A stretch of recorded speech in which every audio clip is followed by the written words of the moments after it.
In the year 2009, a group of scientists from the Ivanenko Institute of Theoretical Physics noticed that a high-frequency signal of a complex form had appeared and was intensifying in the regular electrical grid. A regular electrical grid with a frequency of 50 Hz technically allows the use of electromagnetic flows with other, higher frequencies in the same grid up to frequencies used in radio waves. After the discovery, they began to monitor the dynamics of the signal's changes. What surprised them was that, at intervals of 1.5 to 2 years, the voltage of these high-frequency components began to increase in steps. A few years later, at a round table in the Moscow mayor's office, it was reported that a high-frequency component of unknown purpose had appeared in the electrical grid, which was steadily increasing, and that these signals presumably are being created in order to influence the health and consciousness of citizens.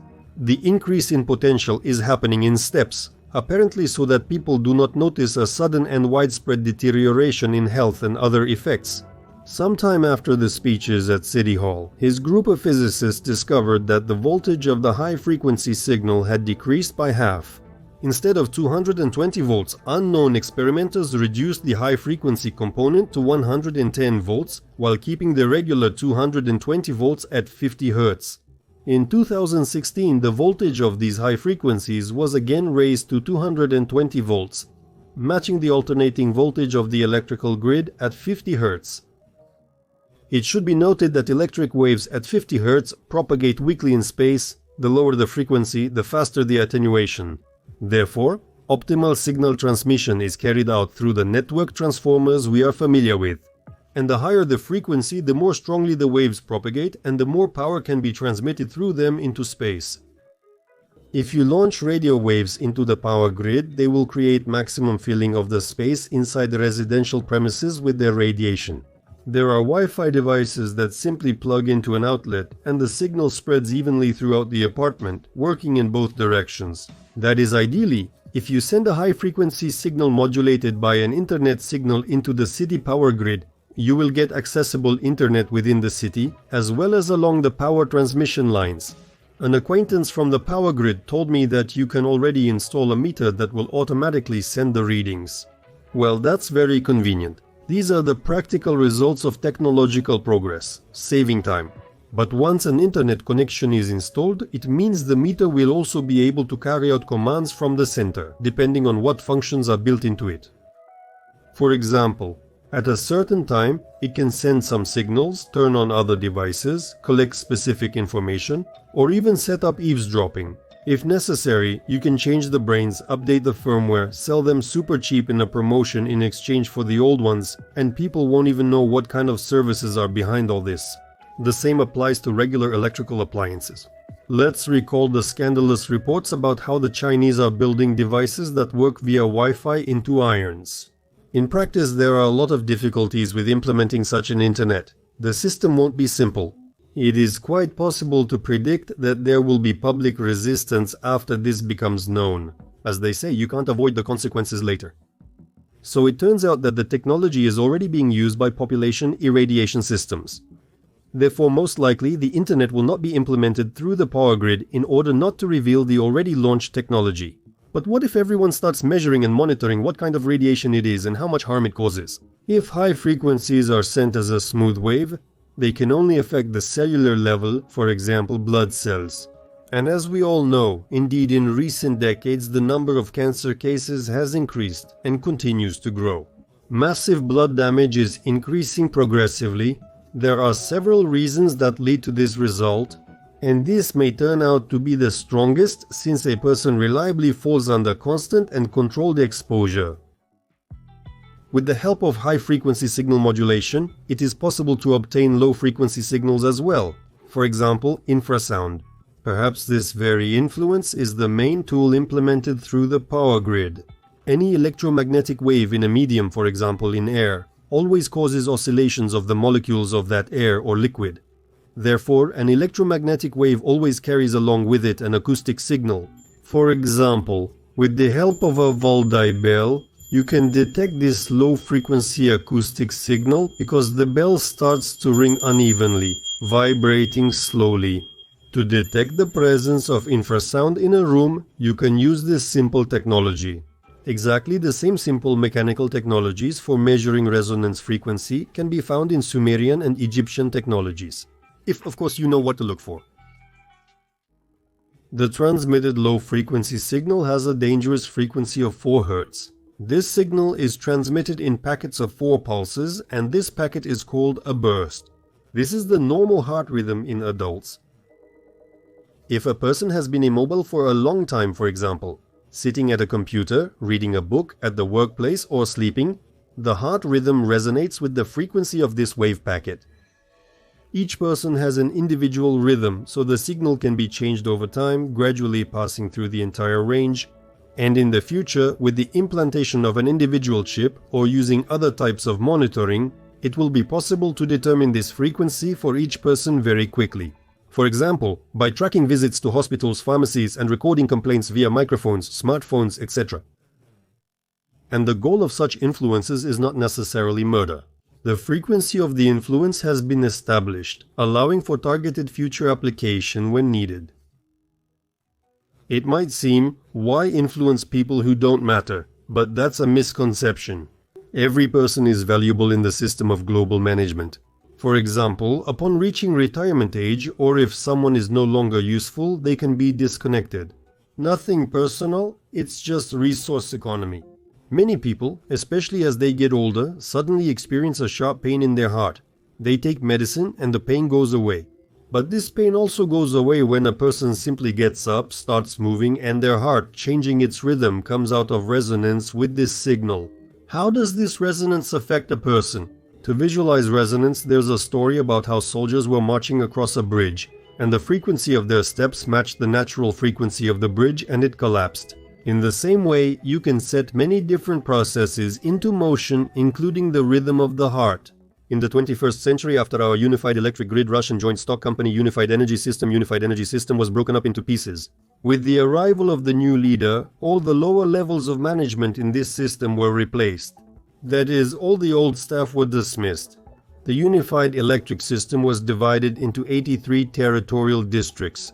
Perhaps Chubei was appointed to this responsible position precisely because he was supposed to implement this technology of influencing the country's population. In each territorial district, 3 subdivisions were allocated. Now, the electrical grid in each district is divided into so-called elite housing, general housing where we all live and sleep, and public institutions. At first, the high-frequency component was launched only in the housing of ordinary people. An inspection of elite establishments and elite housing showed a complete absence of the high-frequency component there. What does this mean? It suggests that the elites, being aware and informed, ensure that radiation doesn't affect them. The first 8 years after the destruction of Russian joint stock company Unified Energy System (ES), in public institutions, a simple test with bells showed a uniform decrease in sound. Gradually, the zones of exposure were expanded, and now all public institutions are also subjected to irradiation. It was discovered that the State Duma is also subjected to the effects of these high frequencies. Now, this signal also covers the railway and the metro. And so a new 7th category of weapon appeared, the facts of the use of which are impossible to prove under existing conditions. The population of the country does not have technologies to control such things. Moreover, the population as a whole is not ready to fight for its interests. Although we see that after Kovalkov voiced this information in the State Duma, there was still a reaction. In general, it's difficult to detect the presence of such an influence also because the signal itself can only be identified using special equipment and test benches under specific conditions to exclude interference from other emissions. Because high frequencies propagate well in space. To implement such a program, government funding and project protection are needed. And on the contrary, it's easy to shut down any private shop with such measurements by cutting the research group off from funding and putting pressure through government agencies. The high-frequency component can be measured with fairly simple testers. Kovalkov talks about a special device on a crystal that can signal the presence of such a component. We won't find out what frequencies this field consists of with such a tester. And even after identifying the frequencies, it's necessary to figure out when and by what algorithms they change. to understand the method of influence and how the frequencies are modulated. To create such a technology, it clearly took more than a decade with experiments on people, with enormous resources at the disposal of state administration. So what can we say about the situation researchers will find themselves in if they try to figure this out? In a state that today does not belong to the people, let's take a Chinese device. Here we see the voltage already in numbers, but we also don't know the frequencies or the waveform of the carrier frequencies. Another remarkable discovery is that the device starts signaling when a person approaches it. This means that it is the human body that is the active absorber of the electromagnetic field. In this case, the body acts as a mass resonator, an inductance coil, or an antenna. That is, the human body is the ideal absorber of all electromagnetic waves. First of all, there is the absorption of the energy of electromagnetic waves, which leads to heating and gradual destruction of the body's cells. If the amplitude of the wave is very high, then there is a rapid damage to blood cells. Under the influence of electromagnetic waves, especially in elderly people, the number of clots in the blood increases, which leads to a higher risk of stroke and heart attack. The second factor of influence is induced low-frequency modulation, a change of this signal at a frequency of 4 Hz. It can also be achieved by emitting two frequencies with a difference of 4 Hz. These are delta and theta rhythms of deep sleep. This effect can be used as a psychophysical weapon at night because at night a person hardly moves. In the deep sleep phase, we experience complete relaxation and immobility. You can set a low frequency that corresponds to certain biorhythms, not necessarily those of deep sleep. It could be the frequency of a certain human organ, because the liver has one type of oscillation, the spleen has another, and so on. In reference books, anyone can find all the low-frequency characteristics of our organs. And as for those who use this weapon, you can be sure they know all the intricacies at the highest level. For this system to work, it is necessary to install small high-frequency generators that induce electromagnetic oscillations at the substations of each neighborhood or village. These generators also consume electricity, for which, ironically, we will be the ones to pay. Kovalkov claims that under the influence of this weapon in Europe are Germany and the former Czechoslovakia. But maybe that's because no real research has been conducted. Most likely the system operates in every country. It can be assumed that with such exposure deaths should occur mostly at night. And we see that the overwhelming majority of deaths, strokes, which we call brain infarctions, and heart attacks occur at night. It has been observed that this happens more often in cases of alcohol intoxication because a person falls into a deeper sleep, relaxes more, and the body's defense mechanisms are weakened. In addition to oncology, heart attacks, and strokes, this radiation can also weaken vision. The rods and cones of the eyes become damaged overnight under the influence of radiation. It has been noticed that a person sees worse in the morning than in the evening. So how do we survive? What can we do? If you turn off all the electricity with the main switch at the entrance to the room, the radiation will decrease 2 or 3 times. You can move the refrigerator and other appliances outside the rest area.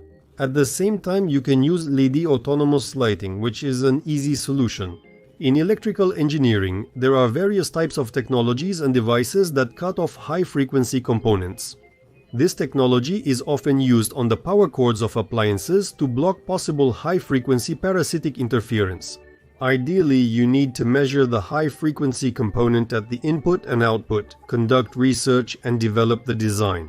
It may need to be a sequence of several chokes with different inductances, or come up with a power installation where all frequencies above the permissible 50 Hz are cut off. As they say, if there is demand from the population, the supply will take care of itself. Of course, the entire space in the city is also irradiated by Wi-Fi. The space has been filled with cell towers of unknown types and emitters. That's why there's also a more difficult option: to cover the room with foil. We see this in movies, and it's always schizophrenics who do it, so that a normal person wouldn't even think of such a thing. It is known that even back in the 1980s, Gennady Krokolev, while working with mentally ill patients, discovered that their hallucinations disappeared in rooms covered with foil. So we are all in the zone of influence, and the more we stay in a motionless state, the worse it is for us. By playing sports or simply leading an active lifestyle, a person gets out of the induced resonance, disrupts established connections, and prevents stagnation in the body. Of course, a healthy lifestyle won't save you, but it will make such influences much more difficult. Look at apartments, considering that all of these are current conducting irradiating systems, cages for animals that need to be used, sheared, eaten, controlled, and assess the scale of this farm.